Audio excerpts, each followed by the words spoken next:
So hey man, it's your boy Sarge. I'm here in Jacksonville, Florida, 640 Stockton Street. I'm here with my man Tony Crow with this pretty man. This man has got a motor. I think he got about $100,000 motorcycle right here. Got a 131. He doing this thing, man. Street glide. He's doing it. What year is this, bro? 2019. 2019. This thing look like a 2023. I ain't gonna even lie to you. I ain't gonna hold you. But we're talking a little bit about his ride. We're talking about what he's got going on. So hey, Tony, let's talk about this, man. Let's talk about. Okay, so. I know you got something else going on, doing the I-10 to the end. You got, you trying to do IBA challenge, a 1,500 mile, right? Yes. In 24 hours. So he's got a bunch of stuff going on. So bro, if you don't mind, can you do us a favor? Can you talk us through, tell us what you're riding on, tell us how you prepared for this ride, and can you give a little bit of what your strategy is? All right, my name's Tony Crow. I'm from Longview, Texas, and I'm riding a 2019 CVO Street Glide that has 131 engine in it. I had it serviced and checked out thoroughly beforehand. I've been planning this ride since June because I was going to ride with another friend of mine that left, and a solo rider king. But my planning stage wasn't there, and that was kind of idiotic for me to go and not have all my I's dotted and T's crossed. So, but you ready now? I think I'm ready. Yeah. Basically, I've got cameras set up. I've got my drone with me. Yeah, we're gonna walk around, let you kind of show us around how you got things set up. So I can so later on, after the IBAs are over, I'll take more time to take drone video. The bike is not heavily loaded, as you can see. Okay. To try to keep things at a minimum. I've got my phone mounts, and so which is charged. We're gonna walk around and show it a little bit. So I see you got his GoPro up top. So you're gonna be doing much filming on the ride? After the ride is over. After the fact. Okay. After the 1,500. Okay. So I noticed something, bro.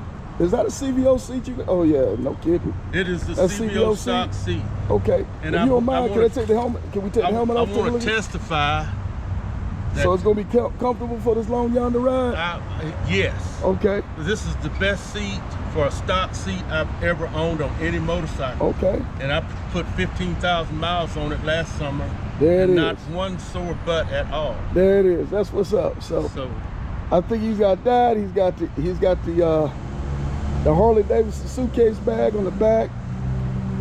He's got the stretch bags on the man. So he's got this thing ready to roll. So we're leaving today. You're gonna be leaving in a couple minutes, so we ain't gonna hold him too much. So the strategy for the day, what gave you the thought process or the idea to leave at this time of morning that you're leaving? Well, I've done a IBA of 1,000 miles in 24 hours before. I want to try to do 1,500 miles in 24 hours. The strategy for today was to leave later so I can make sure that the gas stations are open at the end of the ride. What good is it going to be for me to get there and a 2-hour wait for a gas station and my 24-hour window closes? So I just want to put myself in a position to do some night crawling through Texas, where it'd be 110 degrees during the day. Yes, sir. And be 87 degrees at night. Yes, sir. And as far as, yes, I've watched all of the Iron Elite videos. I've taken all the advice, and I've waited. Now, a lot of guys say don't do night crawling through West Texas. Mm-hmm. I understand that. I've done hill country, and you would not believe how many dead deer would be on the side of the road from being hit by cars. But I would much rather watch for deer at 87 degrees than to ride at 110 degrees and risk dehydration. So okay. there's a give and take in this situation. Okay. I hope that will help somebody consider their next ride if they're doing it in the heat. Okay, definitely something to think about. So, like I said, Tony's getting ready to do this thing, man. He's in Jacksonville, Florida. So we're not gonna hold him up too tough because he got some work to do in Texas. Say, come on, they ready for you.